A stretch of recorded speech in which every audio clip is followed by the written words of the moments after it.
Hey everybody, welcome to the Power of Mindfulness webinar.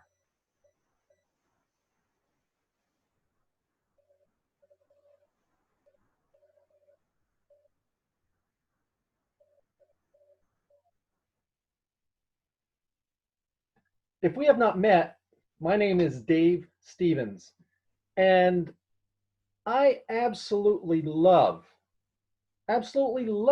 supporting people who are motivated to learn the importance of mindfulness and meditation. I am motivated to help you gain clarity, understanding, and calmness, and also to open your mind to the amazing benefits of mindfulness. If you have any questions during our time together, please feel free to post them and I will do my best to respond quickly.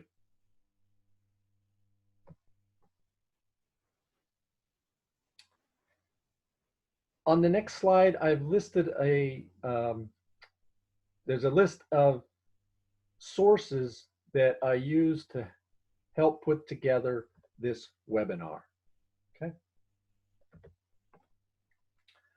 So, what is mindfulness? The practice of mindfulness is simply being aware of what is happening right now. Mindfulness, in theory, is extremely straightforward. Simply put, it's the practice of being fully present, fully aware, and fully able to engage with one's current situation or environment. Why then does it seem so elusive? So many of us are accustomed to overstimulation from the outside world, things directing our attention away from what is happening now. The more time we spend in our heads thinking about things that aren't happening right in front of us, things that have already happened or have yet to happen, the less time we spend being mindful. In the study from Harvard, that's on the link is on the source page, Harvard students investigated the effects of the alpha rhythm, or rhythmic brain movements, which are associated with distraction. This brain rhythm is thought to decrease activity in the mind, which is associated with being distracted and overstimulated. Participants were given an 8-week mindful meditation program, which saw their attention direction improve significantly, leading the researchers to conclude the positive benefits of the mindfulness.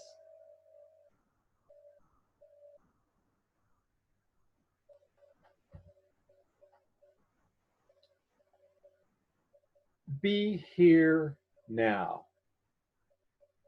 Ever heard the phrase be here now in relation to mindfulness and meditation? That's because encouraging our minds to be here right now is essentially what mindfulness promotes. Think about it.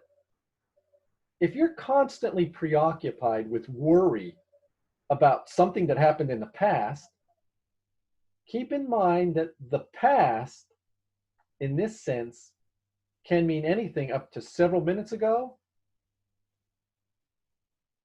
Are you truly focusing all your attention in the here and now if you are worrying about something that happened in the past? The same goes for the future. Over anticipation of an event, day, or any time which is separate from what is happening right now is ultimately irrelevant to the present moment. It will not and cannot affect your present situation. Eckhart Tolle stresses this in his teachings, and it's a very important skill which mindfulness teaches to let go of past and future.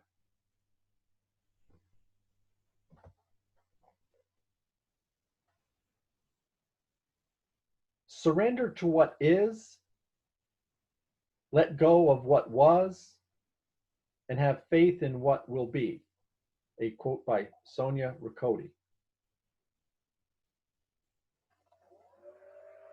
Leading on from my last post, not holding on to past emotions or events is a huge part of what we learn in mindfulness. The importance of letting go of previous experiences and feelings is vital if we are to truly live in the now and glean maximum potential from our current situation. As Eckhart Tolle and countless other mindfulness experts have declared, thoughts aren't facts, and so we need to stop thinking that they are. How many of you have ever wrongfully believed something you told yourself without factual validation or foundation, and thus ended up a ball of anxiety or with excessive and needless worry? Letting go can be a very difficult skill to master, as our minds are particularly good at convincing us a thing has been let go when in fact it may not be the case. Whether it's letting go of the feeling of the need to be busy, letting go of a person, place, experience, whatever it is, mindfulness is the key. There are some really useful tips on letting go in the article on the source page under mindful.org/power letting go.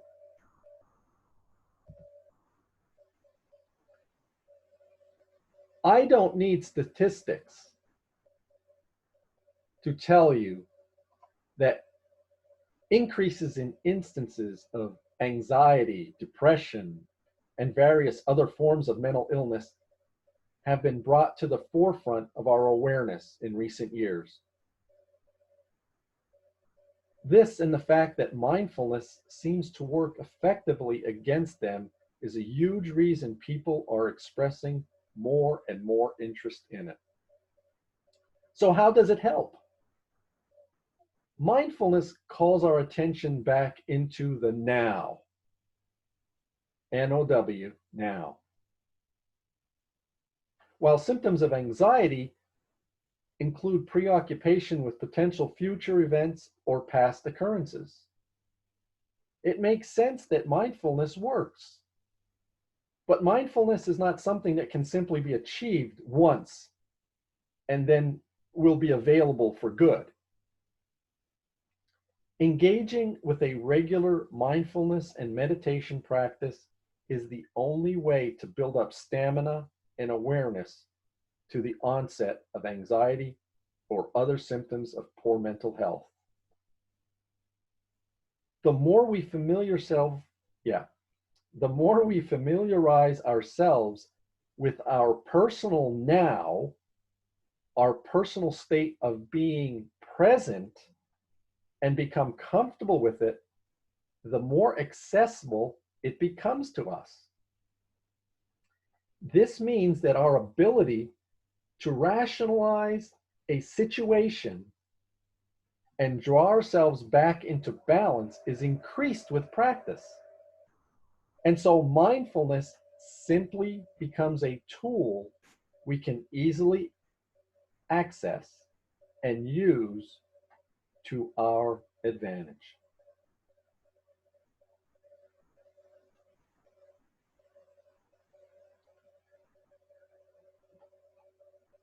Decreasing your reactivity or your reaction to external events and triggers is another benefit of a regular mindfulness practice.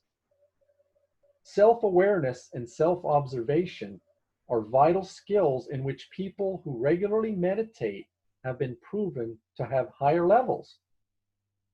And these are tools which help us become less reactive and more mindful of ourselves. Cognitive flexibility also refers to the ability to more effectively switch between thought concepts and ideas. For example, to multitask.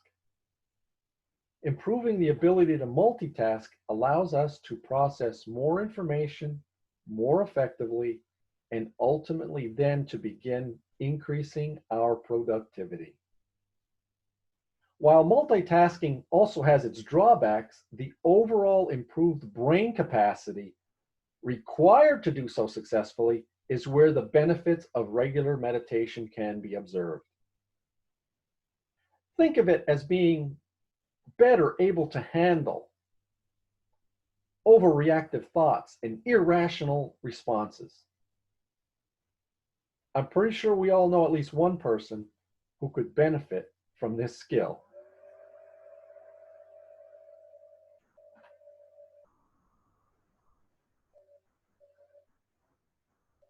A really easy way to incorporate mindfulness into your everyday life is simply to slow down. Slow things down. Slow down eating your meals and really take the time to taste the food. Slow down your walk to work or college and take the time to notice your surroundings.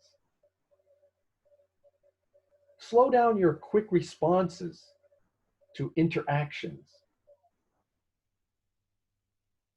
Whatever you're doing and wherever you're going, challenge yourself to observe one new thing every day, and you'll be amazed at how much calmer you feel. When we slow down, we automatically become more mindful, and our attention gets more focused on the task at hand. This not only optimizes the levels of productivity, but also the enjoyment levels. There are several methods which are effective in helping us to slow down and boost mindfulness, some of which include breath control, that is breathing control.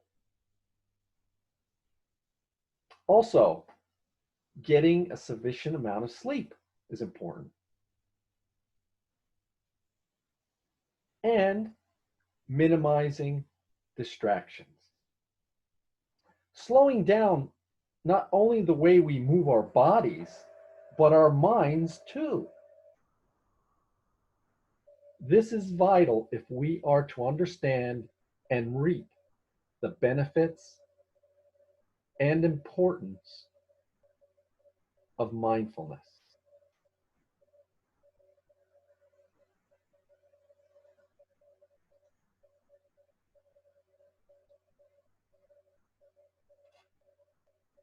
For many people, breath work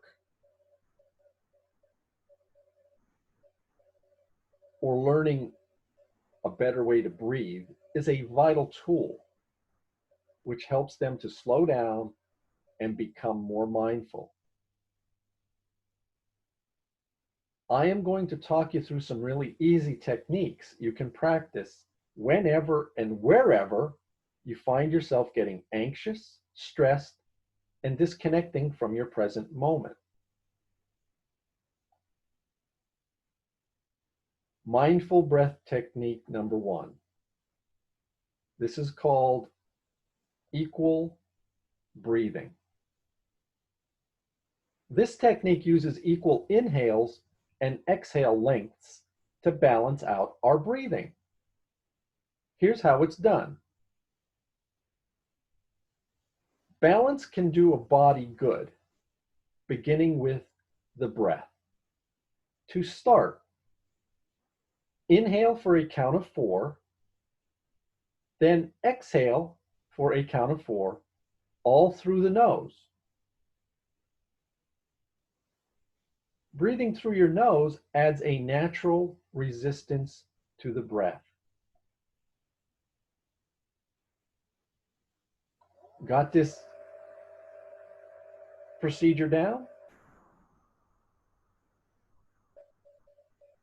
More advanced practitioners can aim for 6 to 8 counts per breath with the same goal in mind. Calm the nervous system, increase focus, and reduce stress. When does this technique work best? Anytime, any place. But this is one technique that is especially effective before bed. If you have trouble sleeping, this technique can help take your mind off the racing thoughts or whatever might be distracting you from sleep.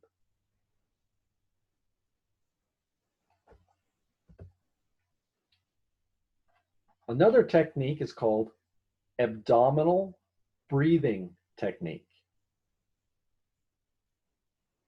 This technique is great for opening the airwaves and expanding the lungs, as increased oxygen flow to the brain has also been proven to affect alertness.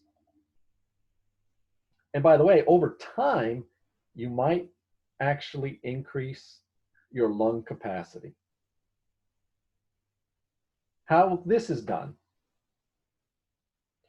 with one hand on the chest and the other on the belly, take a deep breath in through the nose, ensuring the diaphragm, and not the chest, inflates with enough air to create a stretch in the lungs. The goal is to do 6 to 10 deep, slow breaths per minute for 10 minutes each day to experience immediate reductions to heart rate and blood pressure. Keep at it for 6 to 8 weeks, and those benefits might stick around even longer. When does this technique work best? Well, before an exam or any other stressful event. But keep in mind, those who operate in a stressed state all the time might be a little shocked how hard it is to control the breath when they finally turn attention to it.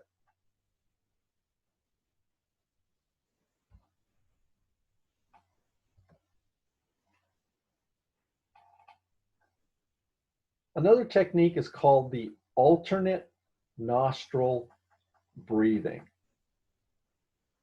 This is another yoga breathing technique. This one uses alternate nostril breathing to equalize the amount of oxygen received by both sides of the brain. How this is done: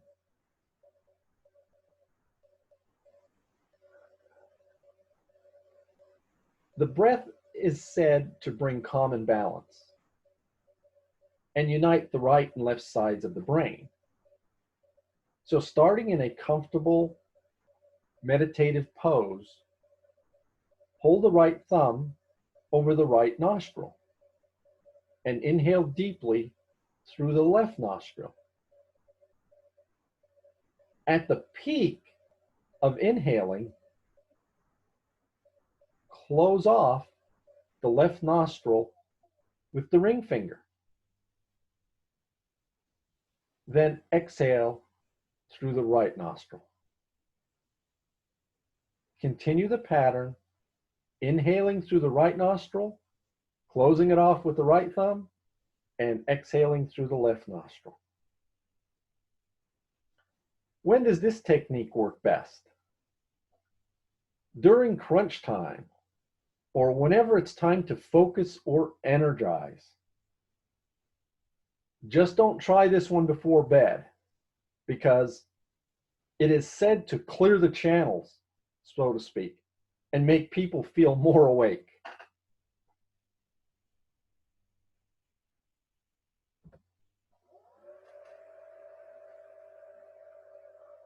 All mindfulness techniques are ultimately forms of meditation.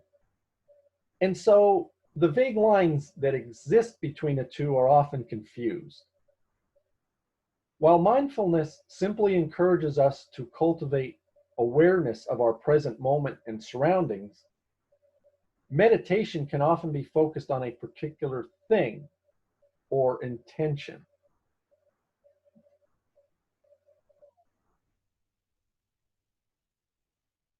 Concentration.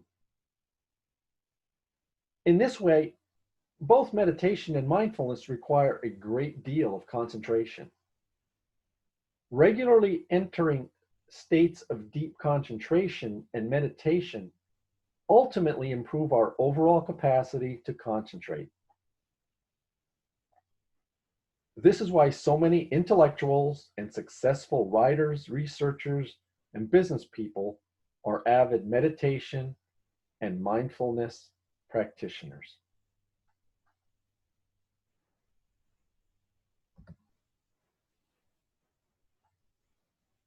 The neurobiology involved in the process of mindfulness has caught the eye of many scientists eager to learn more about the benefits. They've found countless instances of improved brain function and newly formed neural pathways as a result of meditation and mindfulness, scientifically proving that mindfulness can change the way your brain works. From cognitive to behavioral improvements to concentration and productivity levels increased, there can be no denying that this practice is a wonderful way to change the way you think. Check out the bit.ly link on the source page for some scientific findings on mindfulness.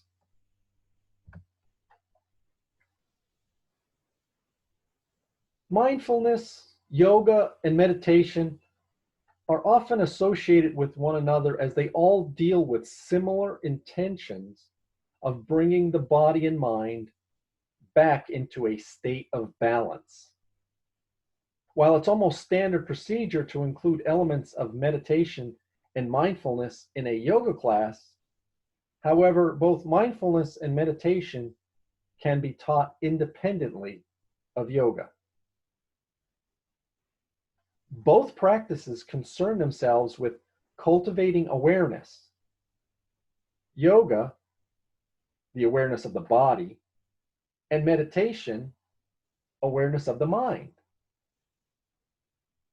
Thus, I'm sure you'll understand that combining the two practices can make for an extremely effective method for obtaining self-awareness and clarity. Cultivating mindfulness during a yoga practice is a great way to start basic mindfulness too, as the movements of the body are always there to start drawing awareness to them, to when you will find your mind wandering. Mindfulness in everyday life, then, is a similar focus and awareness to what is happening around us. Check out the link about 10 ways to bring mindfulness to your yoga practice if you are currently doing yoga.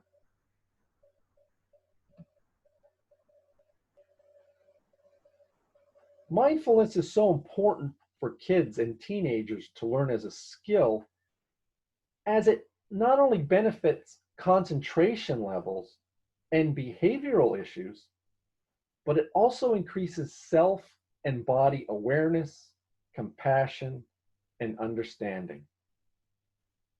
When combined with yoga, it has also been proven to decrease the symptoms of ADHD, That's attention deficit hyperactivity disorder.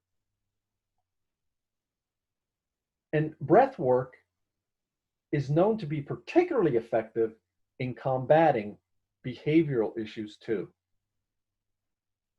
It's no wonder that it's become hugely popular in schools, with numerous studies proving the multiple benefits of including a program of mindfulness and yoga in the children's curriculum.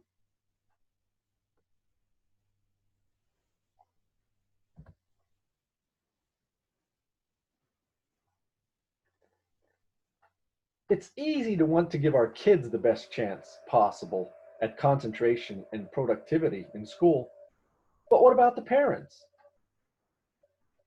Corporate mindfulness and yoga has also seen a massive increase in the past year, with most busy office chains and corporate workplaces realizing the benefits too. And they're beginning to offer classes and workshops to their employees, either free of charge or at a discounted rate. An hour of meditation, mindfulness, and yoga at lunchtime is the perfect way to recharge your mind and body and encourage a continued level of productivity during busy working hours.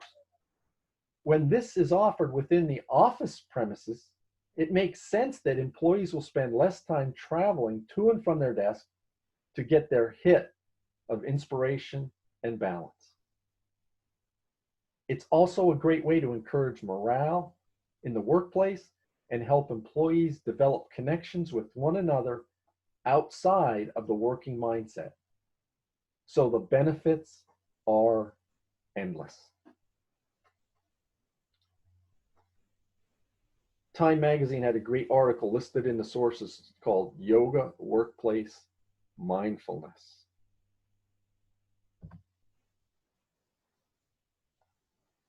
The process of becoming more aware of ourselves can often call into question other weaknesses and difficulties that we may have been covering up, such as issues with self-confidence. It can be difficult to realize, but once mindfulness and self-awareness expose a lack of confidence, we can either retreat further back into unconsciousness, as Eckhart Tolle labels it, or choose to step forward and embrace it. This embracing ourselves manifests outwardly as an increase in self-confidence and is definitely one of the more outwardly noticeable effects of successful mindful practice. Imagine somebody that you know who has always been shy, introverted, and nervous, suddenly becoming comfortable with themselves and all that they are. This is the power and benefit of mindfulness and acceptance. This is where the immense power of the practice lies. And the funny thing is, this realization is ironically a realization that everything the practitioner already has inside of them is actually sufficient and always has been. Now that's a long sentence. Let me repeat it. When people come to this realization that everything that's already inside of them is sufficient for them, and it always has been, it's just been buried. Look up the Healthy Place link for more on mindfulness and self-confidence.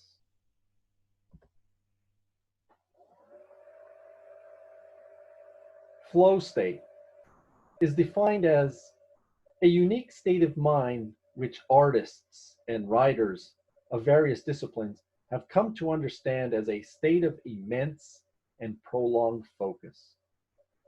During flow state, productivity and creativity reach a peak state of balance and expression. And creatives have been known to describe it also as a state of detachment from the outside world, allowing them to focus on the task at hand intently. Mindfulness and meditation are the stepping stones to being able to enter into a state of flow intentionally. By practicing directed thought and awareness, we cultivate a sort of stamina for our mind to maintain this state for longer periods, thus practicing for a state of flow. Flow is a state of meditation, of mindfulness, that you're experiencing not while sitting quietly, but while fully and completely absorbed in an activity. Thus, we can understand the state of flow to be an example of how mindfulness can be put to use in our everyday lives. It helps us to create, to believe in the idea, and then to pursue it.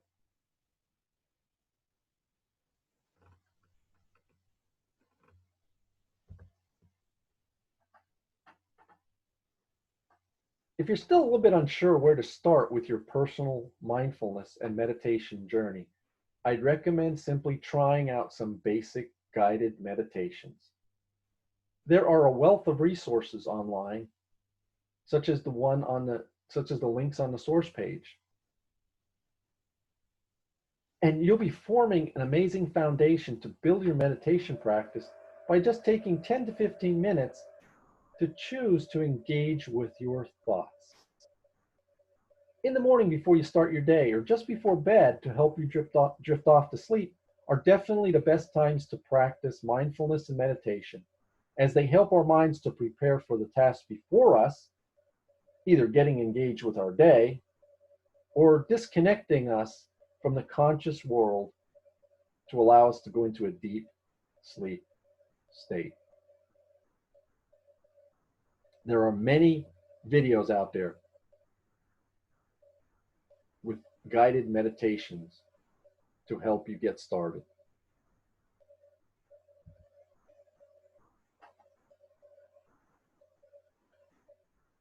Although it's advisable to disconnect completely from the internet to successfully engage with meditation, we can't deny that it's also an amazing source of information and resources regarding the practice. From guided meditations on YouTube to articles and techniques on how best to maximize your mindfulness practice, my main advice is to search for what you think you might need, whether it's mindfulness for anxiety, mindfulness for fatigue, or mindfulness for stress relief. And just try whatever you're drawn to. There's also a lot of apps emerging which aim to promote mindfulness and meditation. The most effective that I've heard about is called Headspace. Headspace.com.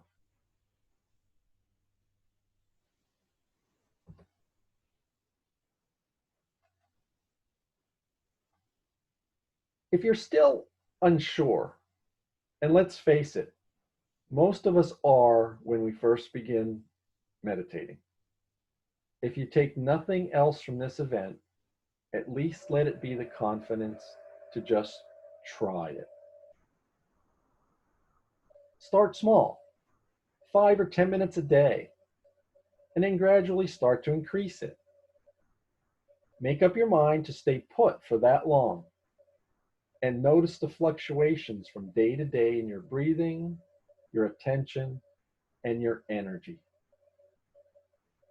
Don't beat yourself up if it doesn't quite work the first few times, as there is no such thing as bad meditation.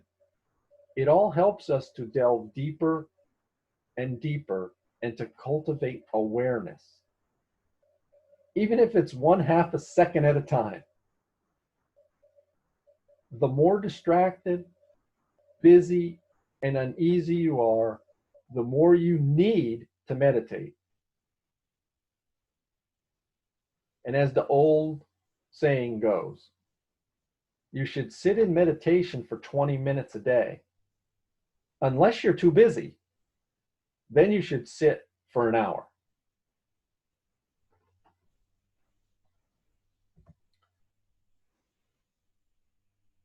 If you have any questions about mindfulness, meditation, and so on, please feel free to reach out to me. I'll do my best to get back to you just as fast as I can.